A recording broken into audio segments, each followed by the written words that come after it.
осы жерде отыр. Жақынның айтысына қарағанда цептраксоннан кейін жағдайы күрт нашарлаған. Қан қысымы 60-20. Бұл жерде анафилактикалық шок. Бірден алғаш көмек көрсетілді. Екі жақты катетеризация, оксигенотерапия, адреналин санның алдыңғы бөлігіне енгізілді. Бұл айтқанда нәтижесі аз болғандықтан көк тамырға тамшылатып 200-лік физраствормен енгіздік. Және гормональный терапия. Шын айтқанда 120 преднизолон жасалды жағдайының ауырлығына байланысты. Артынша кристаллоидтар енгізілді. Қан қысымы бір сөзбен айтқанда 90-дан 60-қа дейін көтерілді, жағдайы жақсарды, бірмен 1200 мл-дей кристаллоидтар көк тамырға енгізілді. Реанимация бөлімшесіне жеткізілді.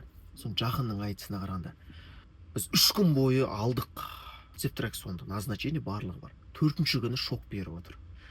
Сол үшін де сіздер түсініңіздер, кез келген препараттар бір күн бермесе, 2-ші күн береді.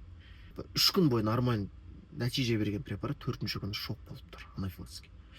Сол үшін медиктерге айтатын, кез келген дәрілік препараттар жасайтын кезде противошоковый препараттар жаныңызда болған дұрыс. Адамдар, медик емес адамдарға айтарым, жақыныма цептраксон сала салайын деген жағдайлардан сақ болыңыздар. Себебі антибиотиктер жалпы анафилактикалық шок беретін болса дәрілік препараттар, онда тіпті адамның өліммен аяқталуы мүмкін. Бұл жағдайлар өте қиын.